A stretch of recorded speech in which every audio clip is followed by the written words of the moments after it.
গোপন সংবাদের ভিত্তিতে আজ ৩ মে ২০২৫ তারিখ শনিবার ভোর ৫ ঘটিকায় বাংলাদেশ কোস্টগার্ড বেস চট্টগ্রাম কর্তৃক চট্টগ্রাম জেলার হালিশহর থানাধীন ডগিরখাল এলাকায় একটি বিশেষ অভিযান পরিচালনা করা হয়।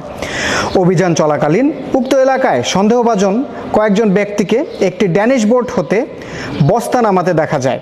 এ সময় কোস্টগার্ডের আভিযানিক দল কর্তৃক তাদের থামার সংকেত দিলে তারা বোট এবং বস্তাগুলো জঙ্গলে ফেলে পার্শ্ববর্তী প্যারাবন দিয়ে পালিয়ে যায়।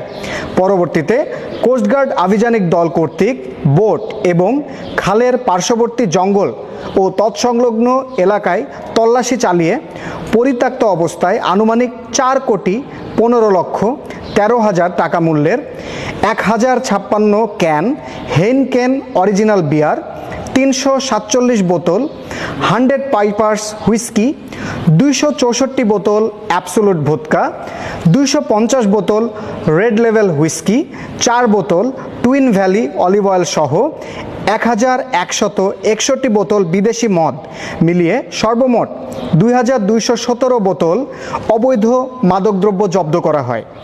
উক্ত সময় পাচারকারীরা কোস্টগার্ডের উপস্থিতি টের পেয়ে পালিয়ে যাওয়ায় কাউকে আটক করা সম্ভব হয়নি।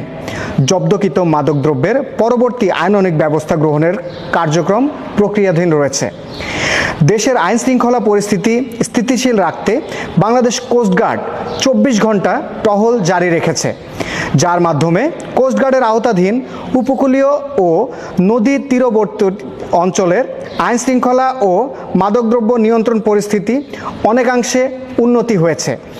মাদক পাচার রোধকল্পে কোস্টগার্ড এরূপ অভিযান ভবিষ্যতেও অব্যাহত রাখবে।